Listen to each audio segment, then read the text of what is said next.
Elections are the lifeblood of our representative democracy, but the general public has only a foggy understanding of how the electoral process really works. Hello, and welcome to this Brennan Center Live event. You are here because you care about the process of elections and how that process is administered to make sure your vote is accessible, secure, and counted. Here's your opportunity to dive in, learn some of the minute and behind the scenes details, and ask questions of those who uphold the standards of elections that we as Americans deserve and expect. Here's why I care. I'm Natalie Tennant. I was the chief election official when I was Secretary of State of West Virginia for 8 years. So, yes, I care and I love this. And I thank you all for joining us here today for the conversation. It is brought to you by the Brennan Center for Justice. And Brennan is a nonpartisan law and policy institute that works to repair, revitalize, and defend our systems of democracy and justice so they work for all Americans. As a nonpartisan organization, I have seen how the Brennan Center works with all sides of an issue or policy debate. While Brennan cannot support or oppose any candidate for office, we can, and today we will, offer you a vigorous debate on the policies and positions that matter to our democracy. That's how we learn, and that's how we grow. And we also do this in a civil manner, to be professional and polite. If you post rude or extreme language on our message streams, you'll be removed from the conversation, which I don't think would be good because we really want to hear all sides of an issue. And we also ask you to follow along with the conversation on social media, and you can use the hashtag Brennan Center Live and use the live closed captioning if you need it. Now, we all agree how important elections are, but information gaps have left space for misinformation to take root. False claims about election security in general and specific procedures like vote counting and certification have circulated widely in recent years, then undermining trust in democracy. As Brennan research shows, this has spurred a rise in the threats and abuse against election officials, leading many of them to exit the field. Well, let's hear from some of those election officials right now. Arizona Secretary of State Adrian Fontes was elected in 2022 after having served as Maricopa County, Arizona recorder from 2016 to 2020. Secretary, it's good for you to be here. Your work on enhancing election security and expanding voting access has earned national recognition and awards from election organizations across the country, and I'm looking forward to talking a little bit about that. Brenda Cabrera, you're the former Director of Elections and General Registrar for Fairfax, Virginia. And for the last 30 years in various roles, you've worked to help register voters and conduct fair elections in Virginia. And I look forward to hearing some of your sage advice. And Brianna Lennon, you are the County Clerk of Boone County, Missouri, where you've been there since 2018. And previously were the state's Deputy Director of Elections and coordinated the Missouri Secretary of State's Election Integrity Unit. Now, but for many of you in the audience, you may recognize her as a co-host of the widely popular podcast, High Turnout, Wide Margins. Can't wait to talk about that. So thank you all, first off, for joining us here today with 47 days before the election. And Secretary Fontes, I want to start with you first because you have been responsible for elections on a county and a state level. And while it's such a simple question to ask about the overview, I just want to tell you about a story that I had that early on when I was Secretary of State, about 2009 or 2010, it was the first time that my mom was coming into the office on a work day. So employees were all aflutter. They were so excited to meet the secretary's mom. And I was nervous thinking, what is my mom going to say and do? So when she would walk around the office and I would introduce her, she would say, "Oh, nice to meet you. What do you do?" She'd see someone else at a computer and she would say, "Hi, what do you do?" So back then, people didn't know much of what we did, right? Back then, secretaries and local election officials had a low profile. And I feel if she were living today, she would certainly know what we did. And she would certainly know you and maybe Secretary Benson and some of our other national secretaries that we've seen. So I guess in simple terms, Secretary, give us a review or overview, rather, of what you do. Well, first, Natalie, thanks so much for hosting here, and I'll repeat your thanks to the Brennan Center for all the work they've done, not just across the country, but in helping folks like us uh, do the things that we do, which is minister elections. And just broadly speaking, I think you can say everybody in the United States of America does stuff in three big buckets, but they do it all differently. Generally speaking, elections are administered from a state to county or municipality level. So you've got a little bit of checks and balances there. Some states are top down, and that means the chief election officer or secretary of state in most cases really runs the gamut. They order all the equipment, they take care of tabulation, they tell everybody exactly how to do it, and the folks in the counties do it. Other states like Arizona are bottom up, and that means folks at the county are the ones who do the poll worker training. They take care of the ballots. They are the registrars of voters, and all of the systems are based on the county.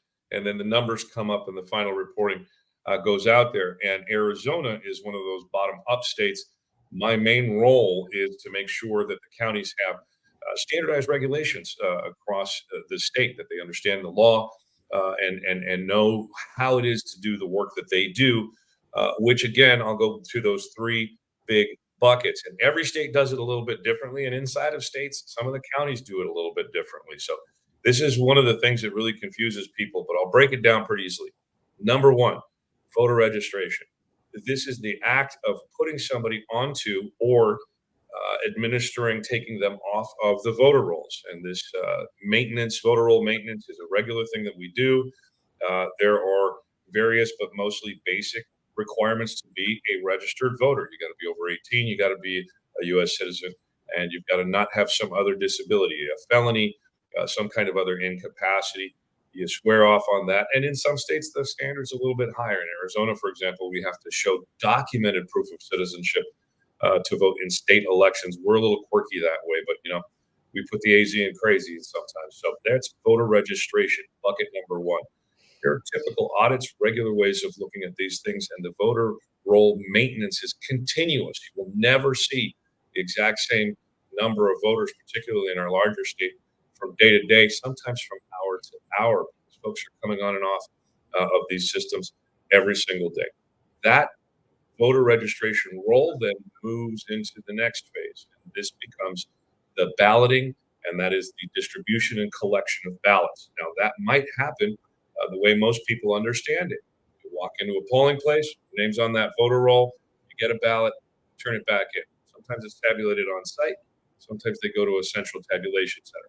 But that distribution and collection of ballots actually happens in other ways. Some states have mail-in voting, where every registered voter will get a ballot mailed to them. Then it will be collected, verified, and tabulated. So that's the second bucket, sort of the ballots out, ballots back bucket. If you're worried about like the logistics of the polling places and all that other stuff, folks who are doing it by mail have their other sorts of things they got to set up. So that's the second bucket right there. In Arizona, I'm going to tell you a lot about Arizona. We do it fun. We do it both ways. We send out ballots to about 80 to 85% of our voters. And we also have election day voting. So we kind of administer our elections both ways. Then the third bucket of activity is that tabulation, certification, and auditing. And that happens in different ways. Like I mentioned, sometimes in polling places, voters will slip their ballot into a tabulator that will give you a tabulated number at the end of the day, and then those will be collected and reported. Some places you drop your ballot into a bucket, it gets taken to a central tabulation location, but wherever that ballot ends up, they are typically sequestered, almost always transported by bipartisan teams. And then after those numbers come out, they're canvassed, which is our fancy word for a certification, and then reported out. And then almost always there's some kind of audit on the backside to make sure that these numbers across the board match up. So these three buckets are the things that we do. From my perspective now as Secretary of State, I help the second largest county, voting jurisdiction in the country, Maricopa County, all the way down to Greenlee County, which only had, I think, about 1,300 voters in the whole county for our statewide primary. From some of the biggest to some of the smallest, they've got to have a standard set of rules across the state. So this is where we do our work. mostly in these three big buckets. There's a whole bunch of extra stuff out there. That's the highest level view that I can give you. Voter registration, how do folks get on the rolls? How do we maintain them? And how do folks eventually at some point come off? The balloting, distribution, and collection section of this. And then, of course, on the backside. Now, underlying all of this is the stuff that isn't exactly elections as it pertains to voters making their choices. It's candidate qualification. It's campaign finance regulations. It's lobbyist regulations in some states. Elections departments take care of these things. So how does a candidate get on the ballot? How does a candidate get on a primary ballot and then move to a general ballot? These aren't pertaining specifically to the activity as between the voter and the system, but they are sort of in the background, very important as well. Petition gathering for candidates, things of this nature. So all of these things work together, but those three main buckets are the ones that pertain directly to the voters, and I think are the ones that we mostly want folks to understand. We've all got those three buckets, but we do it a little differently everywhere. Yeah, yeah. That was quite a good explanation. I think my mother might have understood that. And I just think, and maybe we'll talk about this a little later too, Secretary, that the experience that you had in Maricopa County have been on that bottom up to now being Secretary of State. I think there's a few secretaries around the country kind of like that. We know your neighbor, Maggie Toulouse Oliver, Secretary in New Mexico, Yeah. certainly started out like that. But I wanted to then kind of take us through the process, because you got us registered. I think we even voted during your process. And now I'm going to go to Director Cabrera, because imagine that it is election night and the polls have closed and voters have cast their ballots. Now, they're all headed out to maybe dinner and going to a watch party or just sitting on the couch, but that's certainly not what you're doing, the secretary or the clerk are doing. Isn't that correct? What's taking place next? So I will also invoke my mother in this conversation. Election night, my mother would call me and say, "So it's over. Do you get to take a few days off?" And it stunned me that this happened after every election, and she never seemed to sort of understand that in some ways the work has been going on for several months up before an election, but at the time that the polls close on election night, that there's sort of this renewed energy and a resurgence of things that need to be done. And the basics of that are just tabulation. And you have early voting, you have by mail voting, you either have precincts or you have vote centers. Secretary Fontes did a great job of talking about how different states do things differently. So tabulation is going to look different in different states. But that really is the telling of the story of the election once the voting has stopped. And in some states, it goes to a central place where that tabulation takes place. And in some states, it happens in the precinct. I started my career working as an officer and then a chief officer in a precinct. So I have a real clear vision of sort of the anxiety and the tension and the excitement of working in a precinct and closing everything down, running all those tapes and getting those results. And honestly, the other thing my mother would ask me is, well, who won? And I never knew who won, because I was really focused on the process of how to get those numbers correct, looking at any obvious errors that might have taken place. Obviously, we check more thoroughly during a canvass situation, but there's just lots of different data points coming in. Every precinct or vote center has data coming in.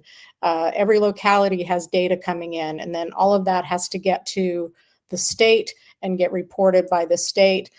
Sometimes you'll see news media reporting things that they are projecting. They are not always getting that information from the locality. So sometimes that information is what it is. It's projection. They'll look at certain precincts that they think are going to vote the way of the state or vote the way of the nation, and they'll report, that somebody has won when we really don't have that information. The biggest thing I think to remember about election night is all that data is coming in and being collected and being aggregated, is that nothing that is announced on election night is complete and nothing is official. Everything that happens on election night is unofficial results. And that's what we want to remind people of. It almost seems as though that last statement, nothing is official, is as important as any other of the processes that we went through. I think that's what's amazing about elections too. There's just not one thing that makes everything right. It's just all these integral parts. And we're going to hear from a election official in a video clip that we have that talks a little bit about that. So that's always the most important, that it's not final on election night. And so Clerk Lennon, Brianna, why isn't it? What comes next as we finish election night and you have things counted unofficially? What happens next? Well, I think, it's been touched on by both the secretary and director that everybody does do it a little bit differently, but it's variations on a theme. So certification, broadly speaking, is when we are going through the entire election day, the entire election process, making sure everything done correctly. But we also have to adjudicate certain things depending on the state that you're in. In Missouri, I will use as an example, it's when we're looking through our provisional ballots, making sure that eligible voters have their vote counted if they had to vote a provisional ballot, or that we're not counting ones that we're not supposed to be counting. It's when we might be getting military and overseas ballots after election day. We're allowed to count those as well. So there are still ballots to be counted in many other states. That's when absentee voting is still continuing to be counted. But it's also checking to make sure that everything was done properly. So all of the chain of custody paperwork, which is everything from the ballots that were transported from our office to the poll and returned back to our office voted, those all have forms that we check to make sure that they were counted correctly, that they were properly signed off on by bipartisan teams of election judges, and that everything is accounted for. We're checking in supplies. And then one of the most important pieces that we do in Missouri and in many other states is we do an audit of those election results. So that can range from full risk limiting audits, which happen in some states, to what we do in Missouri, which is a hand count audit. We take 5% of our precincts and we count the ballots from all of those 5% of the precincts. They are randomly selected, and we have bipartisan election judges come in to count those ballots and make sure that the results that they get when they're hand counting match the results that our tabulators reported on election night. So certification is very important because it's not only a check to make sure that everything was done correctly and that our results are correct and that everything worked properly, but there's also cleanup that has to happen along the way. We want to make sure our military and overseas voters whose mail may get stuck coming from Germany and get here on Thursday after the election can still be counted. And we need that certification time to do it. So it's the really culminating part of an election. It's always, it's a little monotonous. We do invite people in to come watch it. We always want people to come in and watch it. And it is a public and transparent process in every state. But oftentimes when we do have people come to watch, they get a little bit bored because it's not a very exciting process, but it is one of my favorite parts because it means that we did everything right and everything was counted correctly. Yeah, and my mom might be asking, what are you doing here?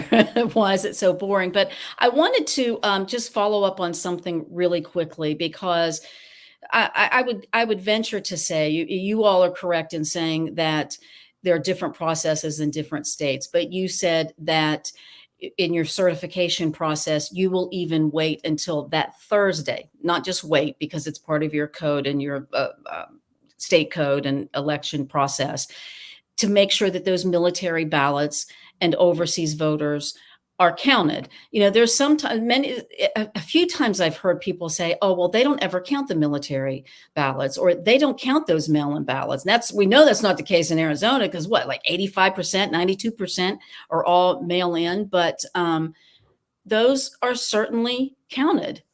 If you just want to, anybody wants to reinforce that of they come in later, they're given a little leeway, but they are important.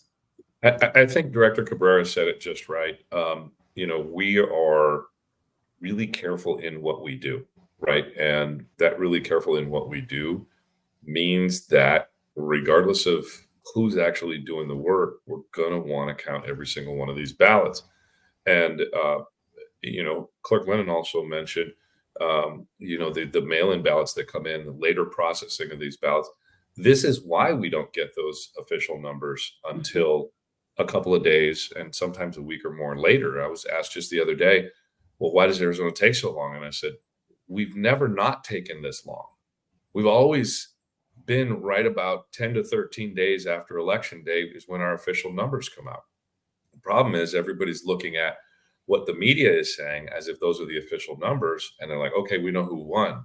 Well, we don't. And I'll give you a really quick example of myself. In 2020, in my reelection bid for Maricopa County Recorder, on election night, I was up by 100,000 votes. And I was happy. And then we looked at the number of ballots that we had got estimated outstanding early the next morning, and I wasn't happy anymore because I knew where those ballots were going to be coming from. And we had a pretty good idea that it was going to be tight. And every day afterwards, my margin got smaller and smaller, and Stephen Richard just barely flipped over. So it's not over until it's over. And we just have to be really, really strong in that message towards our friends and neighbors in the media. They can make their call, but it's an unofficial call. It's not the actual result on election night. Right. And that's just a great example of nobody changed anything on you. They didn't change the results. When we went to bet 100,000 up, they didn't change the result. They just counted the votes. And yeah, and it was my your election wasn't stolen. Yeah, it was my office and my administration that Yeah. ran that election, right? I ran my own defeat. So I know what that feels like. I've been there, done that too. That's what the voters want. That's what the voters are going to get. Yeah, yeah. Very good. As we continue our conversation, I'd like the audience to know that please offer some questions if you have them, or if you want a clarification like I'm asking also, go ahead and start writing some questions. We'll mingle them in, incorporate them in as we chat here. But I wanted to tell folks that, when we say we got some behind the scenes access to work, and you may be able to now, you've tried to visualize what the election officials are talking about. You're going to see some of it here, because we do have a special treat. A new documentary in conjunction with Time Magazine was just released on Tuesday, National Voter Registration Day, Constitution Day. It's called The Officials, and it offers a glimpse into what happens in many election offices during elections. So here, let's take a look. Each office in Ohio is run by a bipartisan team. I'm affiliated with the Republican Party. Roseanne, my partner, is actually affiliated with the Democratic Party. So we gotta enable everything on them. I think it's really beneficial that we don't have one party running an election. Everyone's represented, and if somebody comes in and doesn't know what party we are here, then we're doing our job well. This is my 9th presidential election cycle. And there's one thing that gets said, I think, at every single one of them. And that is, this is the most important presidential election cycle in our lifetime. So do you believe this one, the 2024 presidential election cycle, is the most important in our lifetime? I do. Not from a political candidate perspective like that.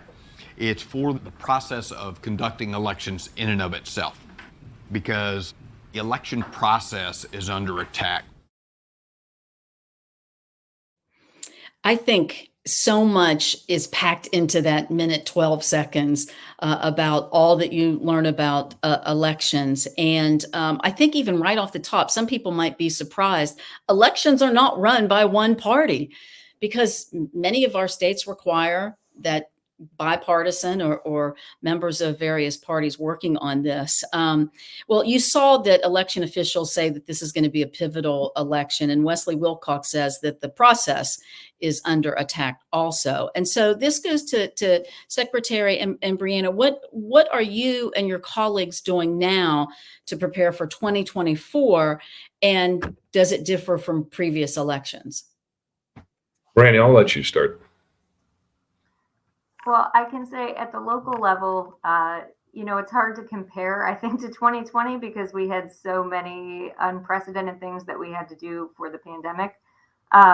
We're now facing a different kind of unprecedented management issue, which is that we're really having to focus on the safety of our election workers, our staff, our offices. We're very fortunate in Missouri, by and large, that we have not had the levels of harassment and threats that I know a lot of my colleagues have, including some that are on this call today. But a lot of our preparation really goes into conflict de-escalation. Our election judge training now involves a lot of conversations about what to do if somebody does show up at the poll and is not, acting appropriately or is getting aggressive and needs to be addressed.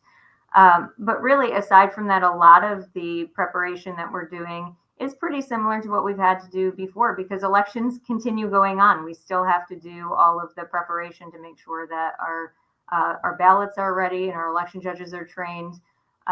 The biggest thing, I feel like every major election cycle has the thing that they're focusing on. In 2016 was about cybersecurity, and 2020 was the pandemic. And since then, it's really been about, still it's cumulative. We still worry about cybersecurity. We still worry about safety and things like that. But now we're also making sure that our judges feel comfortable, our people are protected, and that we're going to have a safe and secure election.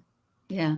Secretary, before you start, I think that Brianna kind of answered the question that someone had in the chat of what are you doing to ensure that poll workers contribute positively to the election process instead of causing disruptions? Well, you're training those. Who would ever think de-escalation? I mean, people didn't really know what a poll worker was for a while. So that kind of answers that question of some of the behind the scenes that we talk about. So go ahead, Secretary.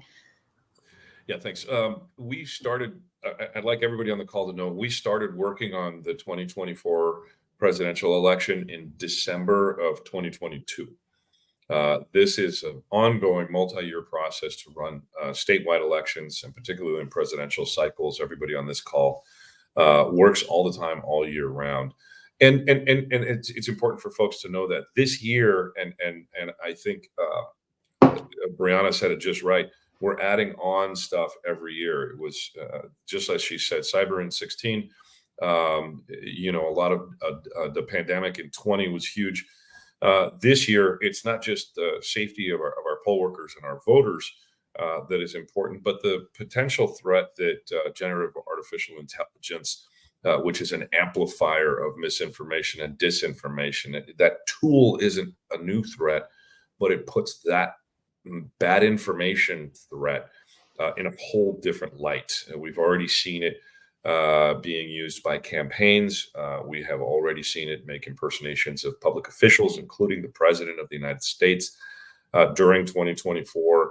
And so we've been doing all kinds of stuff in Arizona. We've been doing tabletops with our elections officials and law enforcement officials and the media so that they can understand not just our process, but what these new threats look like and what are some good ways to approach them. We've been augmenting our training. I'm the first secretary in Arizona for a long time to come in and do our election officer certification, having been an election officer first. So we made some significant adjustments so that it sort of matched the work that we were doing, not so much just the bigger policy stuff.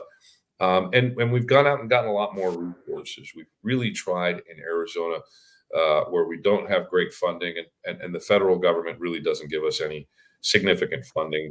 They pitch some HAVA money at us once in a while, but it's insufficient.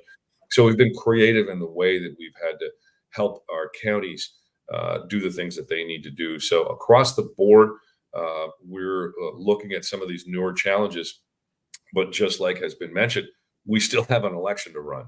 We still got to get the fundamentals done well. And that is what our focus in Arizona has been on. And that is, if you get the fundamentals done well, these other things you can deal with and be prepared for, but it's the fundamentals that matter. Getting those rosters correct out there, regardless of how the information gets out there, getting the ballots right out and back, getting that tabulation done as solidly and as perfect as possible when it comes down to getting those final numbers out. So the fundamentals are critically important, and that's the direction that we've been moving in with all of our preparations. Yeah, I can see that. And I just want to remind folks that there's 47 days before the election. Tomorrow, in West Virginia, the military ballots go out because we moved from 45 days, the requirement of 45 days before the election, to 46, because 46 days is on a Friday instead of a Saturday. So things are happening as we speak. And that's why I thank you all so much for giving us more than this hour, because you prepped for it, and you've been thinking about this and how you would share it. So I really appreciate that, being here.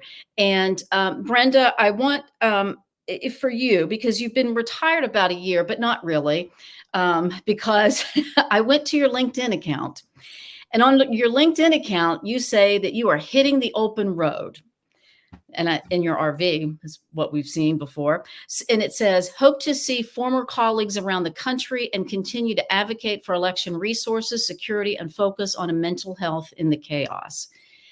And what you're doing is so important also in your 47 days leading up to the elections. I mean, I won't tell people where you are, but right now you're not in Fairfax, Virginia.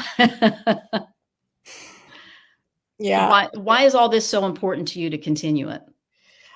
I think for me, in the last 2 years of my career, I served as the president of the Voter Registrar Association of Virginia. And through that capacity, I had a broader chance to work with the people who are doing the work.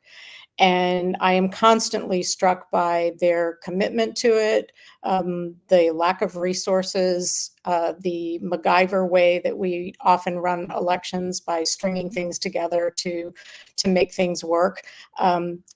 I personally started worrying about 2024 on December 1st of 2020. And in Virginia, we like to vote so much that we do it all the time. And so we have lots of elections. We have lots of opportunities to hit those essentials, as Secretary Fontes was saying, and to really look at a presidential election as a matter of scale. Like those things that Secretary Fontes is talking about, those are things that happen every election. And the difference with a presidential is that there is a scale. More people care, more people come out and vote, more people are scrutinizing, more people are threatening. So the scale is very different in a presidential year. So I decided that even though I was retiring, if there was something I could do, that I would do it. And since I have a deep caring for the people that are running the elections, that has been a focus. If I can do it, I will do it at least for this year. It's important to me to support the people that are doing the work, because I don't think that's happening as much as it should. Yeah, it really is a close community too, and especially after what happened in 2020. And I'll say that the Brennan Center published a survey back in May, and we're going to put the survey in the chat so you can get a link to it, that found that 38% of local officials had experienced threats, harassment, and abuse for doing their jobs. And this research is just more of the nonpartisan research that's done by the Brennan Center. So I want to ask you all, does this match your experience out on the job, out in the field, that you're experiencing threats, harassment, and abuse that the survey has shown? Brianna, if you want to go first. Thankfully, not personally, I have not, but that doesn't mean that we have been immune to it, even in Missouri. Because I think one of the things that it reminded me of when you brought up that survey is that turnover is becoming increasingly problematic for election officials because of the stress and the harassment, and just the general scrutiny that a lot of people that work in these roles didn't start out, they started out maybe 10, 15 years ago. It's a good county job. It's a good way to get involved in your community. And that's where their heart was. And they wanted to fulfill that role and serve their community. And now they're hearing, that they're doing a terrible job, and their neighbors are mad at them, and their community is questioning whether they're doing things with integrity when they've been doing the same thing they've been doing for the past 10 or 15 years. So in Missouri, I mean, we've had 9 of our 116 local election authorities turnover since January. So Wow. that's not even Yeah. scratching the surface of the close to 40% turnover that we've had since the 2022 election cycle. So we are definitely seeing it. We're feeling the impacts of it. That mental health stress that is part and parcel of having to deal with that harassment and pressure is leading to these consequences, like people leaving the field completely. Yeah, and that's, I'm thinking, I'm hopeful by saying one of these questions in here that maybe the public is seeing it now too. What more can be done to protect the safety of election officials and poll workers as we need folks, and maybe Secretary kind of incorporate that question with what you've been facing too. Hang on, click on your mic. Apologies, it is 4 years Sorry. post-COVID already. When it comes to threats, I think the first thing I like to say is I used to have a full head of hair. It's not easy in this world when you and your family are unfortunately subjected to these sorts of things, and some of it's more public than others. Some of it we talk about, and some of it we don't. And we do have to take care of one another. But in spite of the losses that we've all suffered across the entire country and those folks who decided to go another way, I am very hopeful, because what we've seen and what I think a lot of other folks have seen across the country is a good chunk of people who have stepped up. They've come into this space wide-eyed. They know exactly what it is that they're walking into. And nonetheless, they are pushing forward because they know how important this work is and how critical it is. The one thing I think that distinguishes us most as a nation, as a republic, is our ability to come together and make decisions about who our leaders are going to be. We are still that shining city on the hill. We are still that 1,000 points of light, and it's because of our elections. It's because we can settle our differences without violence. And these threats have been problematic, but we've done our level best to make absolutely certain that we can have strong partnerships with local and state law enforcement, including some of our federal partners, to make sure that we're engaging in the sorts of self-care training that we can have. And also, we want to make sure to reassure the public, and I can reassure the public that these instances are pretty darn rare. And while they're not non-existent, it's still very much a community-based activity. This is still very much neighbors helping neighbors and people helping people. This is still a very civil space, in spite of these instances that we hear and these big numbers that we hear. For the most part, this is just a really good place to be. And I think that folks that are in elections and coming in and staying in, we all know this, and that's why so many of us are still here fighting the good fight and helping propel our democracy forward. Yeah, that's a good way to put it. And I mean, you talk about how various areas are coming together to support the elections and make sure they're safe. I do want to mention the Committee on Safe and Secure Elections, CSSE. I think some of you might even partner also with it. Brennan Center is one of the organizations with it, but it partners with law enforcement, and the group CSSE has been, and Brenda, you may be able to talk a little bit more about this, but has sent out individual packets. What are these things called? Like quick guides. Quick guides, that's it. To like law enforcement in a state that has the what you're allowed to do in election and what law enforcement is doing. So Brenda, maybe you can talk about that, but also address one of these questions that says, and I think the secretary kind of hit it too, what advice would you give to potential poll workers who are concerned about their safety? And there are measures being taken to make sure the poll workers are safe also.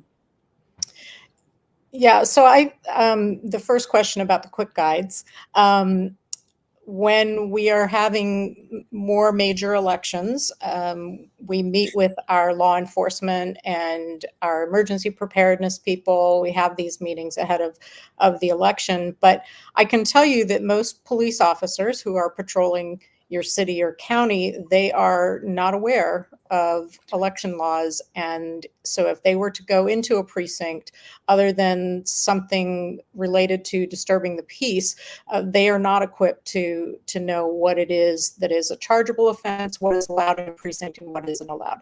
So these quick guides are very important. You can download them from the election group and provide them to your law enforcement. And it's just a very easy way for them to get a quick education on what is allowed and not allowed in a precinct on election day. We always have to be careful. We don't want to be staging armed guards at our polling places. We don't want to be intimidating voters in any way. So there's this balance of providing security. I don't necessarily want to give away the farm on some of the ways that we do. Right. We do work with law enforcement to make sure that they are ready and on standby and available. In my locality, each one of my chief officers always had a text thread with an officer that they could contact immediately if they needed that assistance. We have surveillance of precincts before they open on election day. Some of it is just the awareness for the reality that this is the day, it's happening today, and really good communication with people who have the authority to come in and enforce the laws for election. So we meet with our election officers. We do some training with them, and I think it's important that they feel prepared to handle whatever comes up. And when you feel prepared, you feel safer going into it. And I mean, and some of that training takes place for poll workers also. So they learn some of that themselves. And actually, I want to go to this video. We know that the environment has changed somewhat. We've talked about that. And as the secretary said, people are still coming in and they have their eyes wide open and understanding of it. And there are many who have remained committed to this job of being an election official. So we're going to hear from some of them. Here is another clip from the documentary, The Officials.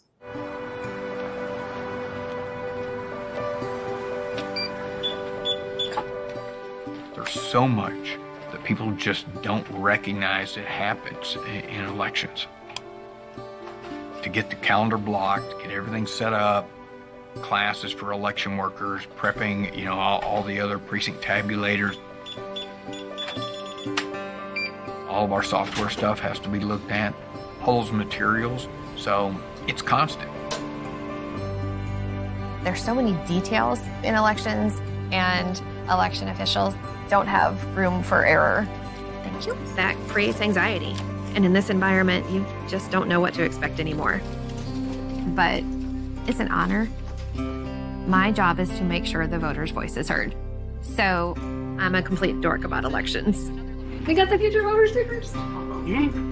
So excited. The administration of election is a thankless job.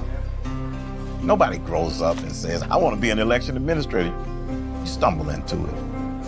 And you like it because it's worthy. It's a worthy profession. You're helping people. I love all the process of it, the logic of it. Like yes or no, on or off, 1 or 0. You win or you lose. I love that bit. It's a minute, 36 seconds. It gave me goosebumps, and it has so much in there. And I bet you all feel the same thing. It's like, it's just this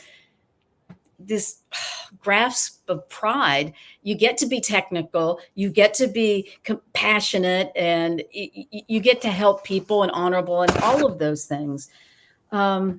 Anybody want to comment about that? It's worthy. Yeah, I think worthy. that was, when he said it's worthy, it really is. And I think that's what keeps a lot of folks coming back. And I think that's, it's an amazing thing. I spent 4 years in the Marine Corps, and while that was an honor and it was awesome, this is why we have a Marine Corps, so we can do this, right? So this is even more fundamental. It is worthy. I love that. I love that bit. Yes, and you are worthy, and I appreciate what you all are doing and staying in it. And there was so much that you saw through there. Wesley Wilcox talks about that. You saw the class of poll workers. That's why I wanted to go. That's poll worker training, and all of those machines. Like, he walked into that, and those are the voting machines. He walked into that like he was the captain of the ship when he looked over those. And so there is a question here. How do election officials, this is from the audience watching, how do election officials ensure that voting machines are both accurate and secure from hacking or tampering? Well, that clip might have shown a little bit, but go ahead and quell some fears here. I can talk about that a little bit. In different states, we keep saying different states have different ways of doing things. In Virginia, we call it logic and accuracy testing, or running a test election. And we test every single machine. We use a stack of ballots that we have marked in a particular way, and we know how they've been marked. They've been hand tabulated so that we know what the expected results are. And then every machine that goes out on election day, it gets cleaned, it gets the dates and times get checked. There's screening things that get checked. And then this large deck of ballots is fed into each machine. We run the results from that test election, and we compare that to what we know we are expecting to get. So no machine goes out into voting, whether it's early voting or by mail tabulating or precinct voting, vote center voting, whatever it is. Those machines are tested ahead of time, and we certify that they have accurately tabulated the election that we've provided for testing. Go ahead, Secretary, or Brianna. Go ahead. So in Arizona, we do that as well. The Secretary of State's office is the one that comes to each individual county and runs the deck. So we will create the deck. We will take it to our counties. And when you have tight timelines, sometimes like between when you can and when you cannot do certain things with our tabulators, it's so tight sometimes that I've got to send folks on an airplane across the state with that deck, right? Because we're just testing that logic and accuracy test. But even before that, what we have in Arizona is what a standards committee that will come in every time a vendor has any kind of update to the election system. If it's a software update, if it's a hardware adjustment, that any of our 15 counties, because the counties buy their equipment, they're the ones that pick and select what they use. We have 3 different kinds of systems represented in Arizona right now. Our office goes and tests that. We bring the equipment into the Secretary of State's office, and we have a committee. We have someone, a mathematician from one of the state universities. We've got an experienced election official. We've got someone who does election law. I appoint the committee, and they run tests. So we do testing before the equipment even gets deployed out to the counties. Then we run these logic and accuracy tests before and after our elections to make sure everything is still good to go. That's a critical part of the work that we do. That's interesting that you, as the Secretary of State, do that. Is that the way they do it in Missouri, Brianna, or do you do it yourself in the county? We do the testing in the county, but in Missouri, every voting machine that is used in the state of Missouri has to be approved both by the Election Assistance Commission, so federal approval, and then the Secretary of State's office does have a certification process that they do. And then we are allowed at the county level to go out and get bids on equipment and then purchase it. But I was going to add that I think it's crucially important that not only are we testing at the front end to make sure that what we send out that voters are casting their ballots on election day are working properly, but we're checking it at the end as well. That certification process, the audit that happens, whether it's a risk limiting audit in your state or whether it's a hand count audit like we have in Missouri, the whole rationale of that process is to make sure that the tabulation was correct. So even if something, God forbid, were to happen to the machines, it would be caught during that audit. And at that point, we would have our paper ballots to be able to do a full hand count if we needed to. But the importance of making sure that we're not just putting it out there and testing it, there are a number of things that happen even after Election Day to verify that the equipment that we used was not compromised in any way. See, that is so good to know that there's the checking on either side. And I want to remind people, and I want to ask this. I know it happens in West Virginia. We have public testing, and it's a boring process that I think Brianna talked about too. But people need to know that they can come and watch it. I mean, in our state's largest county, they have it on Facebook, and it's boring, except for those like me who are watching it. Do you all have that? Live cameras Yeah. on the equipment certification side and on our logic and accuracy testing. Exactly. So I wanted to ask real quick, Brianne, I talked about this early on, high turnout, wide margins, because it's like people say, well, how can we combat this mis and disinformation and all these false things? And I say, well, we always have to be more transparent and more open. And you all have given all the ins and outs. Brenda gave away some secrets that people are going to go test.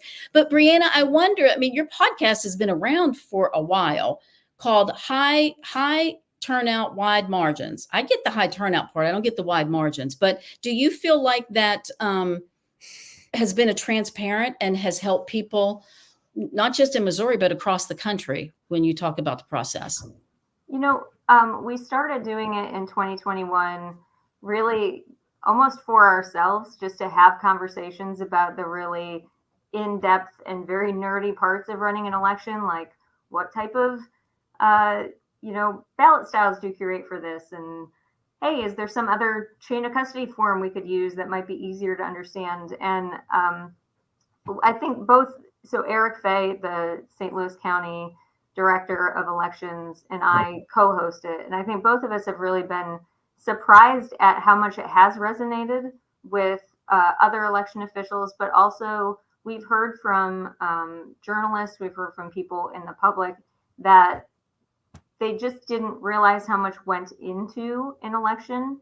And we keep the episodes very short on purpose. They're less than a half an hour, so that you don't have to listen to us all talking about very minutiae details about things.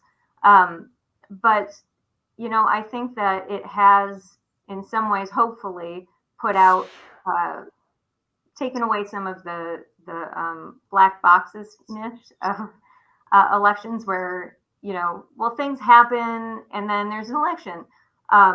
We have whole episodes just about, like, what do you do in your warehouse to make sure that you're checking the machines in and out, and very small things that make a really big impact on how trustworthy the election is, how to better communicate, how we can do voter education, how much we steal ideas from each other. I mean, a lot of the podcast is really about like taking somebody's idea in one place and then amplifying it so that other counties and other states get the benefit of really good ideas from other places. Yeah, very good. I think we would all agree on that. We've been to plenty of conferences and webinars and things like that. We have about 6 minutes left, and there's this big question that is fairly easy to answer, I think. And maybe if you get, how do election workers resolve issues on election day, such as eligible names, voters' names missing from a voter roll, technical difficulties, or people attempting to vote at the wrong location? How about I break this up? Secretary, what happens if an eligible voter's name is missing from voter polls? Well, typically, if there's any of these issues, we will provide either direction to the proper polling place and they can go, or if they choose to stay, then we provide them with a provisional ballot. That's not always a bad thing.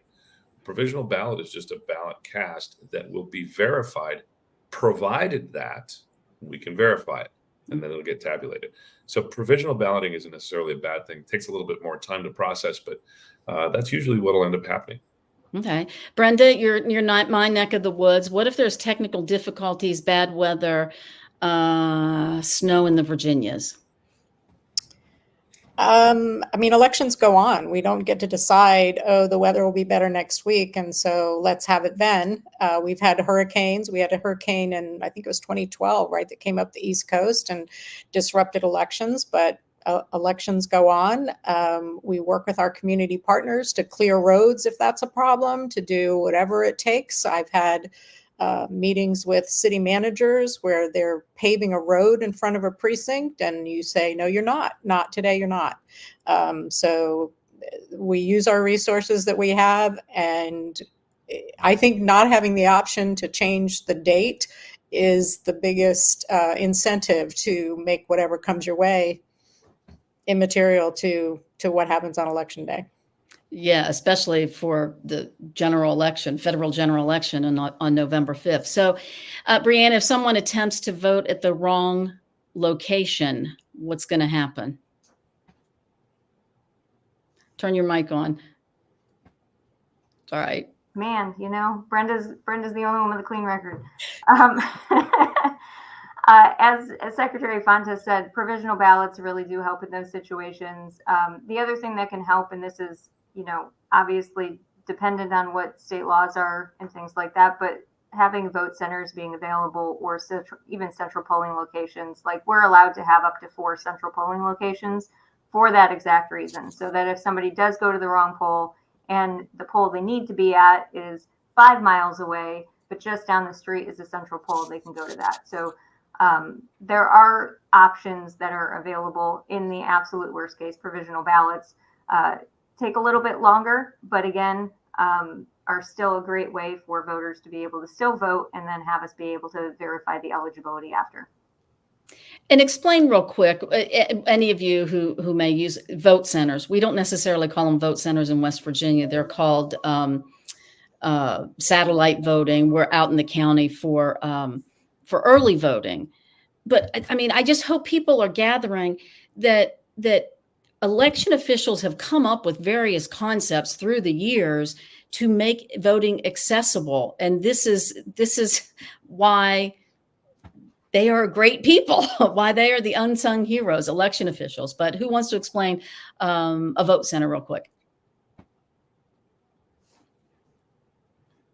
Okay, maybe I will. I'll take it. Go ahead, Secretary. I'll take it.